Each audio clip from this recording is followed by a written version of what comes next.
अपने भट्ट साहब ने रिमार्क्स दिए बाबर आजम के बारे में। सलमान भट्ट ने अपना भट्ट पाकिस्तान का ओपनर, अच्छा बैट्समैन था वैसे अपने दौर का, और फिर हरकतों की वजह से बाहर हो गया, लेकिन अच्छा तजिया कर लेते हैं। उसने कहा बाबर आजम की टी20 क्रिकेट में ना फॉर्म का मसला नहीं है। लो, उसने गलती मुका दी थी कि बाबर आजम की टी20 में फॉर्म का मसला नहीं है, बाबर आजम की टी20 में पोजीशन का मसला है, बैटिंग ऑर्डर का मसला है। वेल, इस साइड के बाबर आजम को तीसरे चौथे पांचवें नंबर का बैट्समैन है ही नहीं वो टी20 में।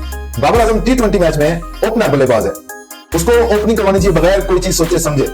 बाबर आजम को आप तीसरे चौथे पांचवें छठे नंबर पे भेजेंगे तो वो आपको रन करके नहीं देगा, बल्कि उल्टा टीम को प्रेशर में देगा और उसका स्ट्राइक रेट इंप्रूव नहीं होगा, और उसको ओपनर भेजेंगे तो वो परफॉर्मेंस देगा। ये बात उसने पता क्यों कही, मैं आपको बताता हूं। ये बात उसने बाबर आजम के रीसेंट परफॉर्मेंस जो पीएसएल में उसने दी है, वैसे हमें बाबर आजम की पीएसएल में परफॉर्मेंस जो हुई है उसमें इतना भी खुश नहीं होना चाहिए कि देखो पीएसएल में एवरेज बॉलर होते हैं, अच्छे बॉलर भी होते हैं, एवरेज भी होते हैं और बिलो एवरेज भी होते हैं। ये परफॉर्मेंस अगर बाबर आजम आगे आने वाले आईसीसी इवेंट्स में देता है या इंटरनेशनल लेवल पे पाकिस्तान की किसी बायलैटरल सीरीज में देता है तो फिर हम मानेंगे कि वाकई बाबर आजम ने इंप्रूव किया, उसकी फॉर्म वापस आ गई है। ये सलमान भट्ट ने बाबर आजम की रीसेंट पीएसएल की परफॉर्मेंस जो कि अच्छी रही है, और उसकी टीम ने एज अ कैप्टन उसने अपनी टीम को ट्रॉफी भी जितवाई है, अच्छी रही है। हम आई रियली अप्रिशिएट दिस। उसने कहा कि ये ओपनर है और वो ओपनर आता है पीएसएल में और उसने परफॉर्मेंस करके दी है ज्यादा से ज्यादा तीसरे नंबर पे।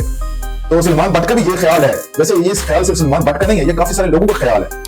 तनवीर अहमद का भी ख्याल है, अहमद शहजाद का भी ख्याल है, बासित अली का भी ख्याल है, काफी सारे साबिक क्रिकेटर का ये ख्याल है कि बाबर आजम को अगर टी20 साइड में खिलाना है ना तो उसको एज ओपनर खिलाना चाहिए। हमने बड़ी ज्यादती करी टी20 वर्ल्ड कप में कि बाबर आजम को चौथे पांचवें नंबर पर भेजते थे। वो हमारे लिए ना एक अभी भी है, अल्लाह उनसे जान चलवाए, हमारी director of high performance Aqib Javed साहब, जिसने बेड़ा गर्क करके रखा हुआ पाकिस्तान क्रिकेट का। उसने कहा था हमने बाबर आजम को किसी खास पर्पस के लिए टी20 स्क्वाड में शामिल किया था वर्ल्ड कप में। वर्ल्ड कप की बात कर रहा हूँ, बाबर आजम वो तीसरे चौथे नंबर पे भेजे ना तो 3-4 ओवर तो ले जाता है अपसेट होने में, 2 ओवर तो पक्के है ना, जिससे उसका स्ट्राइक रेट बॉल रहता है या बिलो 100 भी रहता है उसका स्ट्राइक रेट, और फिर खुदा ना खास्ता आउट हो जाते तो टीम प्रेशर में। बाबर आजम, मैंने जितनी क्रिकेट देखी ना बाबर आजम की टी20 में, Babar Azam as a opener उसके स्टैट ज्यादा अच्छे टी20 में। जिस सलमान अली भट्ट की बात से मैं 100% एग्री करूंगा कि एज अ ओपनर उसके स्टैट बहुत अच्छे हैं।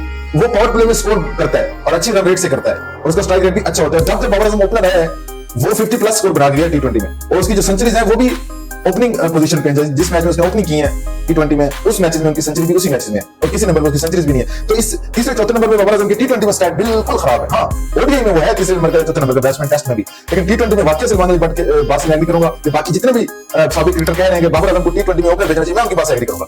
मैंने जितने भी बाबर आजम की टी20 मैचेस की सक्सेस देखी है ना, जिसमें से रन्स किए हैं अच्छे स्ट्राइक रेट के साथ, वो एज अ ओपनर ही आया है और ओपनर ही परफॉर्म करके गया है। तो ये बात समझ आए हमारे पीसीबी मैनेजमेंट को, सिलेक्टर को और director of high performance Aqib Javed साहब को समझ आए ना कि वो बाबर आजम को, हेड कोच साहब को, कप्तान साहब को जो टी20 साइड के हैं, उनको बातें ये समझ आए, आ जानी चाहिए यार। हमें बात बैठ के आ जाती है, उनको पता क्यों नहीं आती कि बाबर आजम भाई एक तो अपना आपको परमानेंट मिल गया ना साइड ऑफ शायद अयूब की तो अभी कोई कंफर्म अनसर्टेनिटी है, उसके कैरियर में अनसर्टेनिटी लग रही है मुझे, यार यकीन नहीं है, पता नहीं वो एज अ बॉलर खेलता है या एज अ बैट्समैन खेलता है। आया तो एज अ बैट्समैन था, ओपनर था, नूरुल शान खेलता था, सईद अनवर बनने आया था, लेकिन अब वो वन बॉलर रहा है तो उसको तो छोड़े। एक ओपनर आपके पास टी20 साइड में साबिक अफरान है, दूसरा बॉलर तो पक्का कर लो टी20 साइड में। अगर पाकिस्तान के लिए टी20 इंटरनेशनल जीतने हैं और आईसीसी इवेंट्स टी20 वाले जीतने हैं ना तो बाबर आजम को ओपनर पक्का कर लो।